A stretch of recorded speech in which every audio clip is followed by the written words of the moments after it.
They told me the flight was overbooked, forcing me to stay behind while 9 family members flew to Hawaii.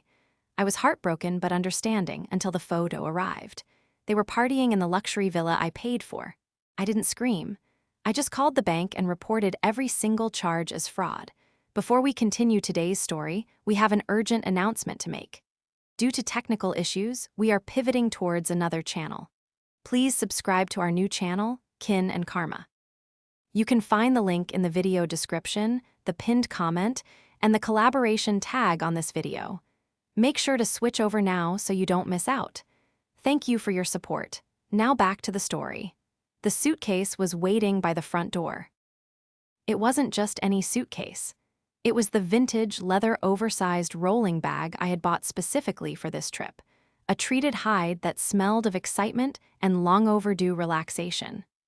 Inside, perfectly folded in packing cubes, was a carefully curated wardrobe for 10 days of Hawaiian paradise. I had the floral maxi dresses, the wide-brimmed sun hat that I'd felt a bit silly buying but knew would look perfect on the beach, and the stack of paperback novels I had been saving for months, anticipating the feeling of the trade winds on my face while I read them. I checked my watch. 5:45 a.m. The Uber was scheduled to arrive in 15 minutes to take me to the airport to meet everyone else. My phone buzzed in my hand. I smiled, assuming it was my brother, Leo, probably texting to make sure I remembered the printed itineraries I had laminated for the group.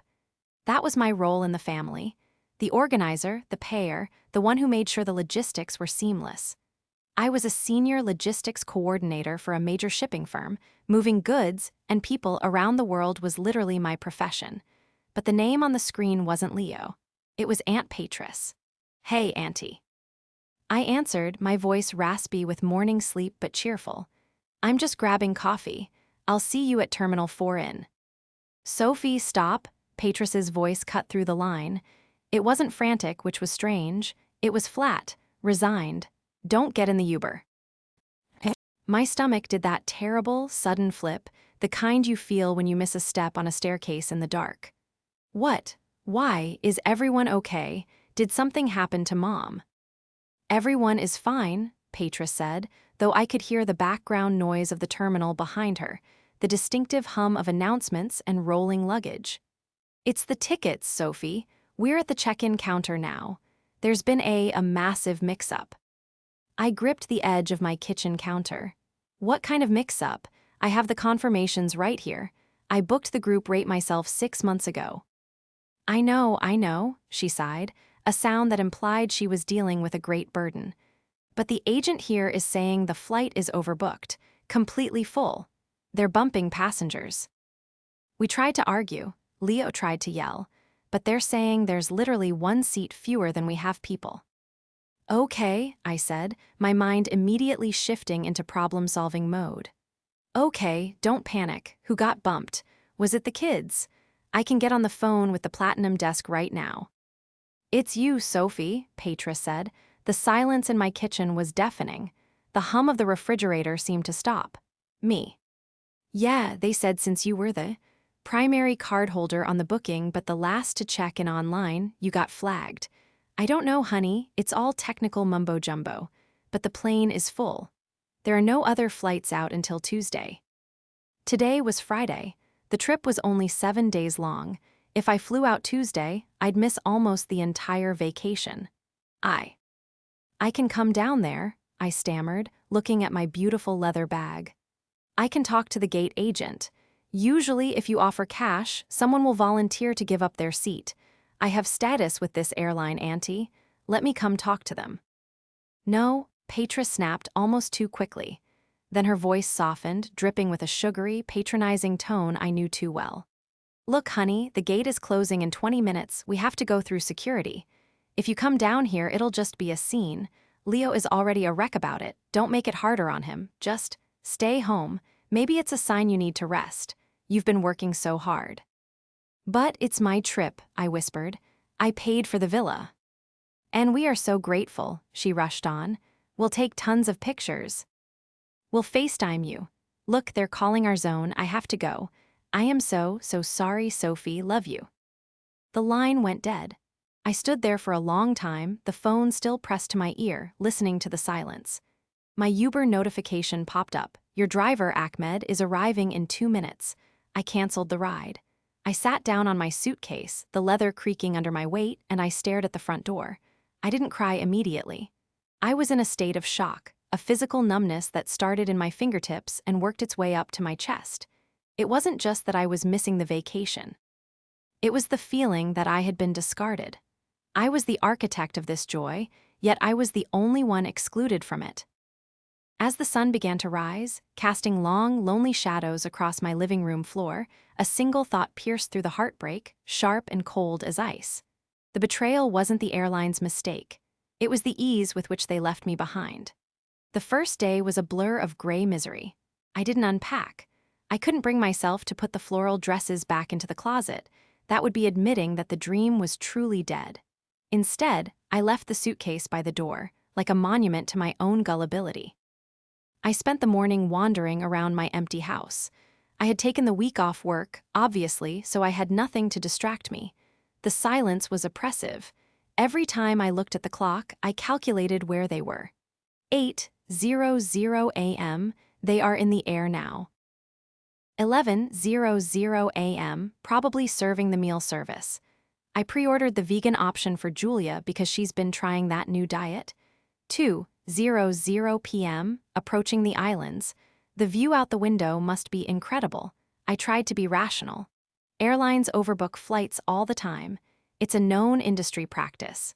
Statistically, it happens, but the logistics coordinator in me couldn't shut off.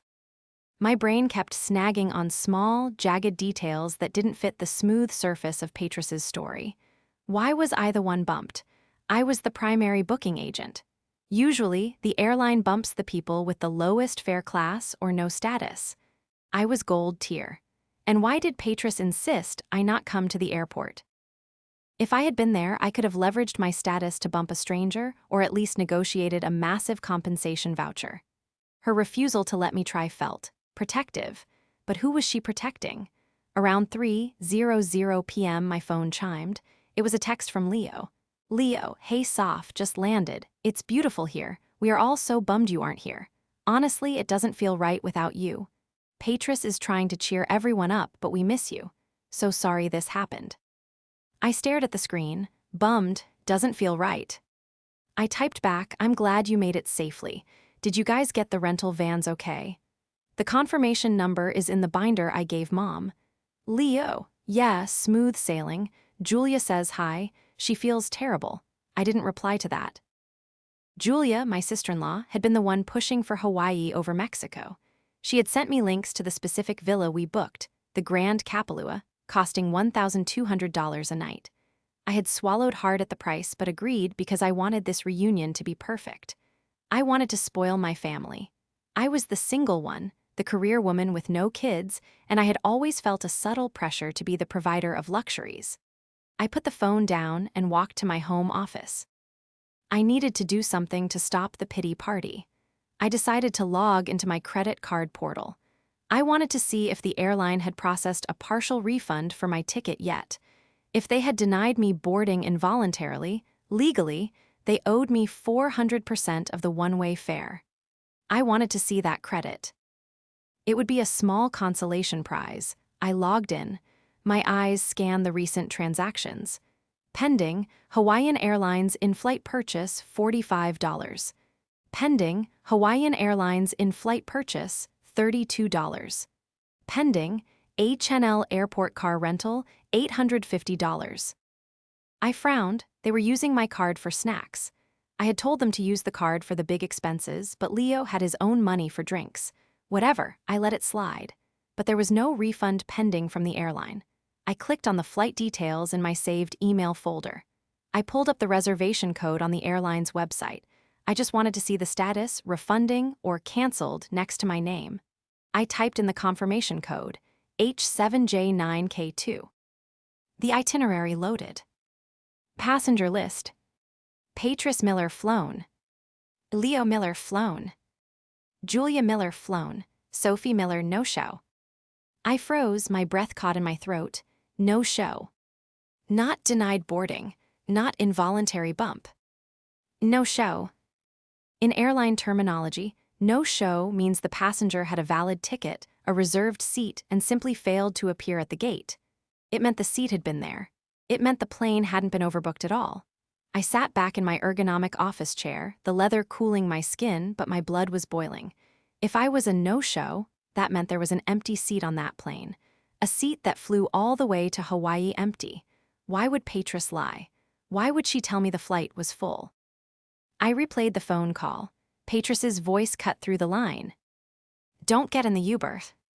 She hadn't called me from the gate to tell me I was bumped. She had called me before I even left my house to ensure I didn't show up. She stopped me. A cold realization washed over me. They didn't leave me behind because of bad luck. They left me behind because they didn't want me there. But they had forgotten one crucial thing. I wasn't just the nice sister who paid for things. I was the woman who managed supply chains for a living. I knew how to track everything. And I knew exactly where the money trail led. To understand why this hurt so much, you have to understand the history of my wallet and my family. For the last decade, ever since I got promoted to management, I have been the Miller family bank. It started small, picking up the check at birthday dinners, buying the school supplies for Leo and Julia's kids. But as my salary grew, so did their expectations. Aunt Patris was the ringleader. Patris hasn't held a steady job since the late 90s. She describes herself as a free spirit and an entrepreneur, though her businesses usually involve selling essential oils or handmade jewelry that turns your skin green. Despite her lack of income, Patris has a taste for the finer things. She was the one who insisted on premium economy. She was the one who sent me the link to the villa, saying, "Sophie, you work so hard, you deserve to stay in a palace." Looking back, I realized she never said we deserve it. She said I deserve it, knowing full well she'd be sleeping in the master suite. Then there was Leo, my little brother. We used to be close, but ever since he married Julia, he changed. Julia was difficult. She was the kind of person who kept score. If I bought our mom a nice gift, Julia would make a snide comment about how some of us have mortgages and children to pay for, so we can't just throw money around. She resented my success, yet she felt entitled to the fruits of it. I had absorbed all of this. I took the passive-aggressive comments. I took the forgotten wallets at restaurants. I did it because I wanted a family. I wanted to be the cool aunt, the loving sister. I thought if I paid enough, I could buy their love or at least their respect. I stared at the no-show status on my screen. The sun was setting now. In Hawaii, it was just past noon. They would be checking into the villa soon. I needed proof. The no-show status was damning, but I needed something concrete before I nuked my relationship with my entire family. Then it arrived. My phone pinged with a WhatsApp message.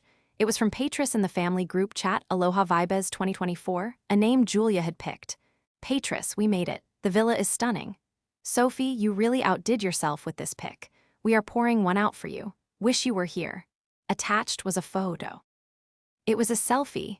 Patris was in the foreground, wearing a massive pair of sunglasses and holding a Mai Tai with a pineapple wedge.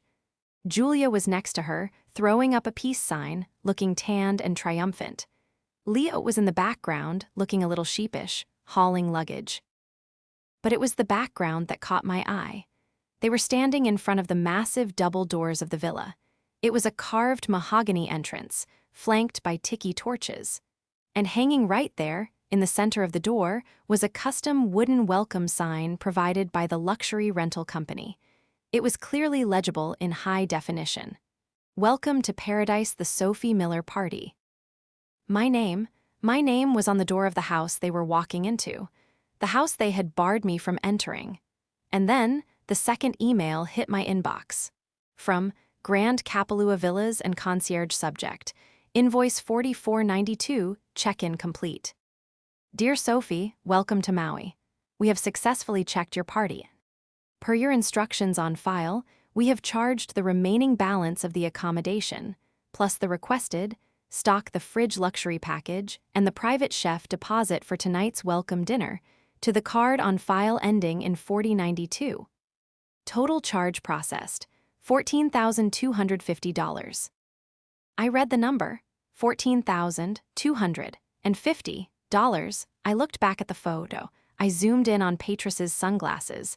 I could see the reflection of the ocean. I zoomed in on Julia's smirk. They weren't sad I wasn't there. They were relieved. They had successfully executed a coup. They had realized that my presence was the only damper on their vacation. I was the one who would want to go hiking instead of sitting by the pool drinking $20 cocktails. I was the one who would check the receipts. I was the boring one who paid for the fun, so they cut the boring out but kept the credit card. Petrus must have orchestrated it. She probably told them, Sophie is so stressed, she needs a staycation. Let's just tell her the flight is full. She'll be fine. She has plenty of money. And Leo, spineless Leo, had gone along with it. They were currently walking into a 5-star villa, eating food I paid for, drinking liquor I bought, laughing about how easy it was to trick me. I felt a tear finally roll down my cheek. It was hot and angry. Okay, I said aloud to the empty room. My voice didn't shake. You want to be the Sophie Miller party. I opened my banking app. I found the customer service number for the fraud department. Let's see how much you enjoy the party when the host cancels. The customer service rep, a man named Jard with a calm, practiced voice, asked me to verify my identity. Sophie Miller, I said, my eyes fixed on the screen where the pending charge from the villa glowed like a radioactive isotope. And the last 4 digits of my social are. I rattled them off. Jard typed for a moment. Thank you, Ms. Miller. How can I help you today? I need to report a series of fraudulent transactions on my account, I said, keeping my voice steady. Specifically, a charge of $14,250 from a rental property called Grand Kapalua Villas. There was a pause on the line. Okay, let me pull that up. Is the card in your possession? Yes, I said. I am currently at my home in Chicago. The charge is originating from Hawaii. I am not in Hawaii. I see, Jard said, his tone shifting from polite to professional alertness. And did you authorize anyone else to use this card? A family member, perhaps? This was the pivotal moment. If I said yes, if I admitted I had booked the villa originally, it would become a civil dispute. The bank wouldn't touch it. I had to be precise. I made a reservation months ago, I said carefully. However, I was informed by my travel companions that the trip was effectively canceled for me due to flight issues. I did not authorize check-in. I did not authorize any additional charges. And most importantly, I am not the person staying in that villa. If someone is using my card to pay for a vacation I am not on, that is unauthorized use. Understood, Jard said. And you are stating that you did not physically present the card at the property. Correct, I am in Illinois. Okay, Ms. Miller. I'm going to flag this transaction. We will need to freeze the card immediately to prevent further charges. Is that acceptable? Yes, I said. Freeze it, kill it. Done. The card ending in 4092 is now inactive. I will also initiate a chargeback for the $14,250. The merchant will be notified that the payment has been revoked due to fraud. They will likely reach out to the party on site for an alternative payment method. A cold, hard satisfaction settled in my chest. Thank you, Jard. That's exactly what I needed. I hung up. The first domino had been pushed, but I wasn't done. The villa was just the beginning. I needed to know everything. I needed to know exactly how deep this betrayal went. I opened my laptop and went to the airline's website again. I had my no-show status, but I wanted to see who had taken the seats. I had the confirmation numbers for everyone because, stupidly, I had emailed them to myself months ago. I pulled up Leo's itinerary. Seat 12A, I pulled up Julia's. Seat 12B, I pulled up Petrus's. Seat 14C, then I remembered something. When I booked the tickets, there were 9 of us. Me, Leo, Julia, their 2 kids, Mom, Dad, Petrus, and Uncle Jim. 9 tickets. But Petrus had said, there is literally 1 seat fewer than we have people. I looked at the passenger manifest again. There were 10 names on the reservation now. Petrus Miller. Leo Miller. Julia Miller. Sophie Miller, no show. Toby the Shark Vance. I blinked. Toby Vance. Who was Toby Vance? I searched the name on Facebook. Toby Vance, entrepreneur, life coach, visionary. His profile picture showed a man in his late 40s with bleached blonde hair, a deep tan, and a smile that looked like it cost more than my car. His bio read, "Manifesting abundance. Living the dream. CEO of Advanced Ventures." I scrolled down. And there, in a post from 2 hours ago, was a photo. It was Toby Vance, sitting in a first-class seat on a Hawaiian Airlines flight. He was holding a glass of champagne. The caption read, "Aloha bound. Sometimes the universe just opens a door. Thanks to my angel at Patris Miller for making it happen. Blessed Hawaii Vance Ventures." The pieces clicked together with a sickening snap. Patris hadn't just kicked me off the trip. She had replaced me. She had given my seat, my paid-for premium economy seat, to her boyfriend, or whatever this life coach grifter was to her. She had told me the flight was overbooked so she could bring Toby. They were all in on it. Leo knew. Julia knew. My own parents must have known, or at least been told some lie to keep them quiet. They were all currently in a villa I paid for, with a man I didn't know, drinking champagne on my dime. The rage that had been simmering in my gut finally boiled over. It wasn't a hot, screaming rage anymore. It was cold. It was calculating. It was the kind of rage that burns bridges and salts the earth. I picked up my phone. I had one more call to make, not to the family, to the villa manager. I found the number for the Grand Kapalua concierge on their website. It was a direct line for platinum guests. I dialed. "Aloha, this is Chemo at the Grand Kapalua. How may I assist you this beautiful evening?" "Hi, Chemo," I said, my voice pleasant but firm. "My name is Sophie Miller. I believe my family just checked into the Royal Palm Villa under my name." "Ah, yes, the Miller party. They just arrived. We have the chef preparing the ahi poke as we speak. Is everything to your satisfaction, Ms. Miller? We were expecting you with them." "Actually, Chemo, that's why I'm calling. I'm not there, I'm in Chicago." "Oh no, I am so sorry to hear that. Did you miss your flight?" "Something like that," I said. "Listen, Chemo, I need to be very clear with you. The credit card used to book that villa is mine. The deposit was paid by me. The reservation is in my name. However, since I am not present, and since I did not authorize any other guests to check in without me, I have just reported the transaction as fraudulent to my bank." There was a stunned silence on the other end. Excuse me. "The bank has frozen the funds. The charge you just ran for the $14,000 balance. It's going to bounce. It's been revoked." "Ms. Miller," Chemo's voice lost its breezy island charm instantly. "If the payment is revoked, we cannot host the guests. This is a very expensive property. We have strict policies." "I understand," I said. "That's why I'm calling. I don't want you to be out of pocket for the chef or the amenities. My family is there under false pretenses. They told me the flight was overbooked, but I just found out they gave my ticket to a man named Toby Vance. Is there a Mr. Vance there?" "Yes," Chemo said, sounding scandalous. He actually requested the master suite, the one with the ocean view. He said he was the guest of honor." "Of course he did." I let out a dry, humorless laugh. "Well, Chemo, here is the situation. You have a house full of people who are not the cardholder. The payment has been pulled. Unless they can produce a valid credit card to cover the full $14,250 plus the $5,000 security deposit immediately, they are trespassing."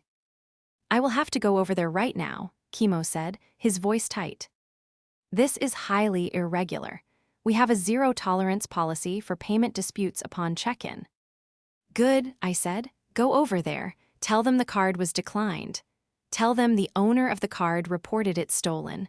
And Chemo." "Yes, Ms. Miller." "When they ask who did it, tell them Sophie says aloha." I hung up. I sat back and waited. It took exactly 12 minutes. My phone lit up. It was Patris. I let it ring. It stopped. Then it started again immediately. Leo calling. I ignored it. Julia calling. I ignored it. Then a text from Patris. "Patris, Sophie, what the hell did you do?" "Patris, the manager is here. He says the card is declined. He says you reported IT stolen. Patris, pick up the phone now." I watched the messages roll in like waves, crashing on a shore I would never see. Leo, Soph, please pick up. This guy is threatening to call the police. He says we have to pay $19,000 right now or leave. We don't have that kind of money. Julia, are you insane? We are with the kids. You can't do this. I waited another minute just to let the panic truly set in. Then I typed a single message to the group chat. Sophie, I thought the flight was overbooked, Auntie. The typing bubbles appeared instantly from 3 different people. Patris, it was a mess. We didn't want to worry you. Sophie, so who is Toby Vance? The typing bubbles vanished. Silence. Complete terrified silence. Sophie, I see he's enjoying my seat, and my villa, and my champagne. I hope he has $19,000 to cover his stay, because I sure as hell aren't paying for it. The silence lasted for about 3 minutes, which I assume was the time it took for them to frantically whisper amongst themselves while Chemo stood there with a card reader tapping his foot. Then my phone rang again. It was my mother. I hesitated. Mom was sweet, but she was passive. She hated conflict. She likely had no idea about the mechanics of what Patris had pulled, only that I couldn't make it. I answered, "Hi, Mom." Sophie, her voice was trembling. "Sophie, honey, what is going on? There is a man here shouting about police. Patris is crying. She says you canceled the vacation because you were jealous." Jealous? I repeated, my voice rising. "Mom, did they tell you why I wasn't there?" "They said the airline bumped you. We were all so sad." "They lied, Mom," I said, cutting through her distress. "There was a seat. They gave it to Patris's boyfriend, Toby, the man staying in my room, the one eating the dinner I paid for." "Toby?" Mom sounded confused. "Patris said he was, a travel consultant who helped us get the villa upgrade." "He's a grifter, Mom, and Patris gave him my ticket. She told me to stay home so he could come, and she expected me to pay for it all from Chicago like a fool." "Oh my God," Mom whispered. "Oh, Sophie." "Put Patris on the phone," I said. There was a shuffling sound, and then Patris's voice came on. She wasn't crying anymore. She was furious. "You selfish little brat," she hissed. "How dare you? Do you have any idea how embarrassing this is? Toby is a guest. He is an important investor. You are ruining everything." "I'm ruining it?" I asked, my voice deadly calm. "You stole my trip, Patris. You lied to my face. You put a stranger in my bed and billed me for it." "We were going to pay you back," she shrieked. Toby's waiting on a huge settlement. He was going to cover the whole thing next week. We just needed the card for the hold. "Then let Toby pay for it now," I said. "He can't. His assets are frozen until the deal closes. Sophie, you have to unfreeze the card, right now. Chemo is calling the cops. They are going to throw us out on the street. Think of your nephews. Think of your mother." "I am thinking of them," I said. "I'm thinking that if they stay in a villa with a con artist who can't even pay for a hotel room, they're in danger. You have 10 minutes to pay or leave, Patris. I already spoke to the bank. The fraud report is filed. If you try to use my card number again, it's a felony." "You will regret this," she spat. "You are tearing this family apart." "No, Auntie," I said. "I'm just balancing the books." I hung up. I didn't stop there. I went back to my computer. I had the bit between my teeth now. Who was Toby Vance? I dug deeper into his Facebook. I found a post from 3 years ago. A woman tagged him in a photo. Warning, Toby Vance scammed me out of $5,000 for a business opportunity that never existed. I found another one. A rip-off report from 2019. Vance Ventures is a pyramid scheme. I took screenshots, all of them. Then I went to the family group chat. Sophie, image 1, scam warning Sophie. Image 2, rip-off report Sophie. Image 3, assets frozen, excuse usually means broke. Sophie, just so you all know who you're vacationing with. Patris's investor is a known scammer. He didn't have the money to pay you back, Patris. He was never going to pay me back. You were going to leave me with a $15,000 bill and a fake IOU. I watched the read receipts pop up. Leo saw it, Julia saw it, even the cousins saw it. Then a text from Leo. "Leo, he just tried to run 3 different cards, all declined. Chemo is kicking us out. Leo, we have nowhere to go." It's 9 p.m. here. The hotels are fully booked because of the festival. Leo, Soph, please, just for tonight, pay for one night. We are begging you.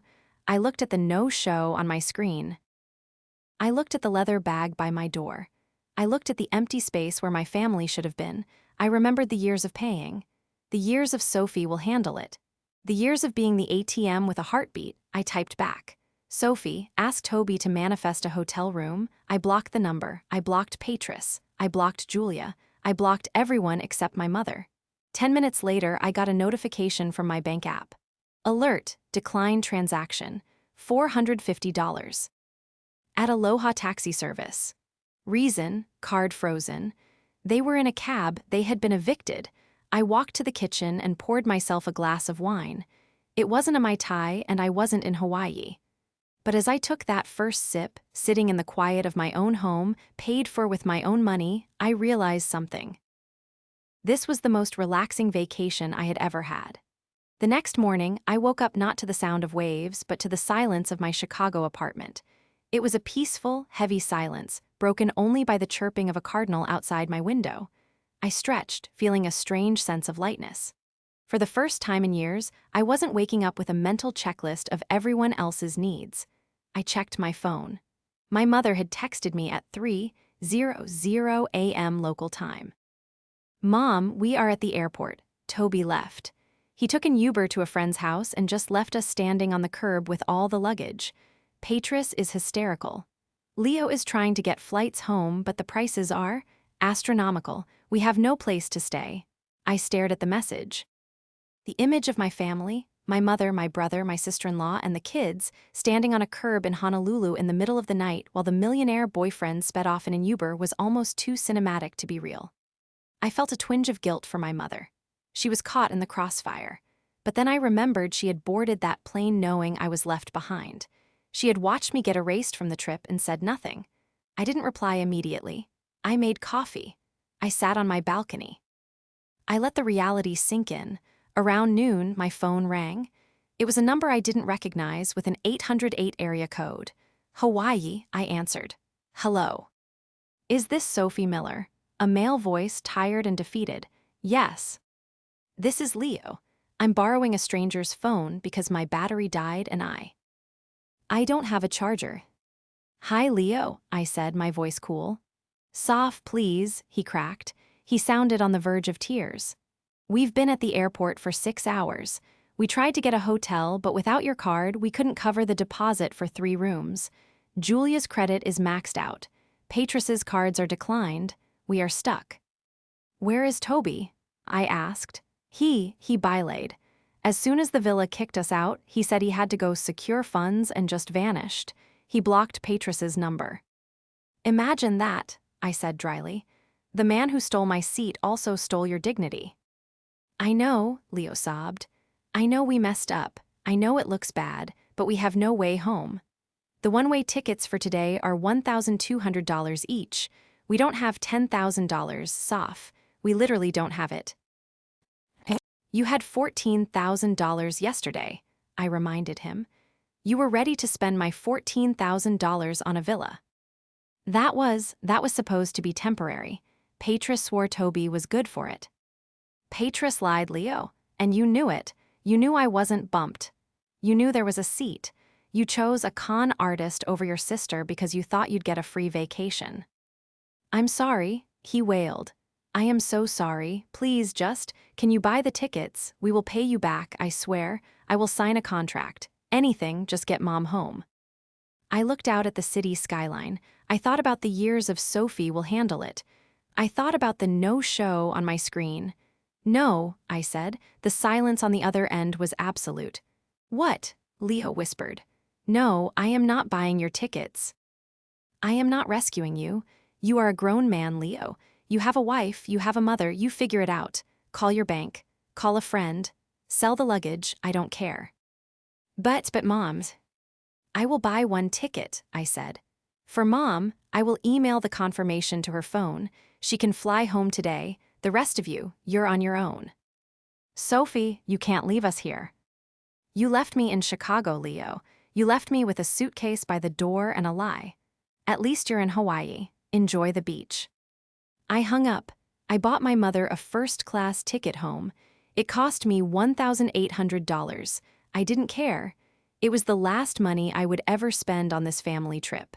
The fallout was spectacular. Leo and Julia ended up maxing out 3 emergency credit cards and borrowing money from Julia's parents to get home 2 days later. They flew standby, with 3 layovers, in middle seats near the back of the plane. Patris had to stay in a hostel for 4 days until her Social Security check cleared so she could afford a ticket. She slept in a bunk bed in a room with 6 backpackers. The Grand Kapalua villa was a distant memory. When they finally trickled back into Chicago, the family dynamic had shifted permanently. The silence from my end was deafening. I didn't call to ask how the trip was. I didn't offer to pick them up from the airport. 2 weeks later, I received a notification from the bank. The fraud investigation was closed. The $14,250 charge was permanently reversed. The villa had tried to fight it, claiming the guests were authorized family. But because I had the no-show documentation from the airline proving I wasn't even in the state, the bank sided with me. The villa likely went after Patris for the money, but good luck getting blood from a stone. I also filed a report with the airline about the ticket switch. It turned out Patris had used my frequent flyer miles to upgrade Toby's stolen seat. The airline, horrified by the fraud, refunded my miles and banned Patris from their loyalty program for unauthorized account access. The real climax came at Thanksgiving, 2 months later. I hadn't spoken to Patris since the selfish brat phone call, but Mom begged me to come to dinner. "Just for an hour," she pleaded. "Everyone is sorry." I agreed, but I brought a guest. My lawyer, well, not really, but I brought a folder. I walked into my parents' house. The air was thick with tension. Leo wouldn't look at me. Julia was aggressively chopping carrots. Patris was sitting on the couch, looking smaller and older, nursing a glass of cheap wine. "Hi, everyone," I said, placing the folder on the coffee table. "Sophie," Patris said, her voice trembling with a mix of fear and defiance. We missed you." "Did you?" I asked. "Or did you miss the credit card?" I opened the folder. Inside were the bank statements, the chat logs, the screenshots of Toby Vance's scam warnings, and the final invoice from the villa. "I'm just here to clear the air," I said, "since there seems to be some confusion about what happened." I looked at Leo. "You knew I wasn't bumped. You let Mom believe I was." I looked at Patris. "You stole my seat for a con artist who left you stranded." I looked at Mom, "And you watched it happen." "We are family," Mom whispered, tears in her eyes. "Yes," I said, "and that is the only reason I didn't press charges for identity theft against Patris. But that brings me to this." I pulled out a document. It wasn't a lawsuit. It was a notarized letter. "This is a formal notice," I said. "I am removing myself as the guarantor on Mom's car lease. I am removing myself as the emergency contact for the kids' school tuition, which I have been paying. And I am closing the joint account I had with you, Mom, for emergencies, because apparently funding Patris's love life counts as an emergency." "Sophie, you can't," Julia gasped. "We rely on that tuition help." "Then maybe you should have thought about that before you drank champagne in a villa I paid for while I sat at home," I said. I stood up. "I didn't stay for turkey. I didn't stay for pie." "I love you all," I said, looking at their stunned faces. "But the Bank of Sophie is closed. Permanently. Happy Thanksgiving." I walked out the door. It's been 6 months. I haven't spoken to Patris. Leo sends me awkward texts on holidays, which I reply to politely but briefly. Mom and I are rebuilding slowly, but the dynamic has changed. She knows now that I am not a resource, I am a person, and the money I saved. The $14,000 I got back, I booked a trip. Solo to the Maldives, first class, overwater bungalow. No family, no drama, just me and the ocean. And when the waiter asks if I want another drink, I say yes. Because this time I know exactly who is paying for it.